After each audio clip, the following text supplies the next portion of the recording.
everyone, Lise here from Finvest with our special guest, Jay. People would recognise Jay from a lot of our marketing because we've worked together now for how many years? 5 years? 4 years? Five. This is year 5. Yeah. Make me feel old. 5 years.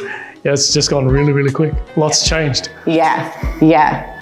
So I guess now that you're looking from years 1, 2, 3, 4 and 5, what would be some of the highlights that have happened to you since starting your property journey through to where you are now? Honestly, I'd say the biggest thing would be the amount that I've learned just from being around and absorbing, and through hard lessons learned and through easy lessons learned. That would be the biggest thing. Starting off the journey knowing absolutely nothing about property, just that I wanted to get into it, but not knowing anything about it.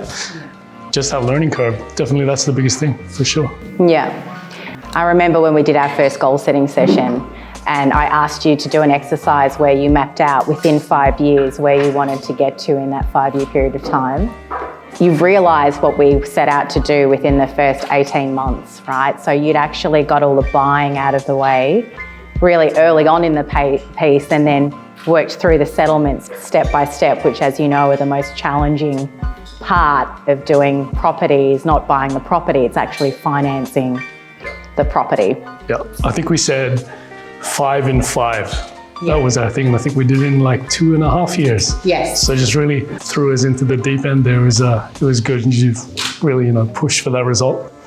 And definitely, look, the finance thing was the big question, because even once you make the decision to go into property, knowing how to go through that process is more so than that, is going through that process with someone who you can trust, because a lot of the times the people who you may turn to take you through that process don't take the time to sort of understand your individual situation. And I think that's the biggest thing. Like, when you're going through a new process, you're often going through it with someone who's gone through it multiple times before in a professional capacity. And a lot of the times, as a client, you may feel like you're just being dragged along for the ride and not fully understanding the steps. But yeah, you're right, the finance definitely was the trickiest part to get my head around.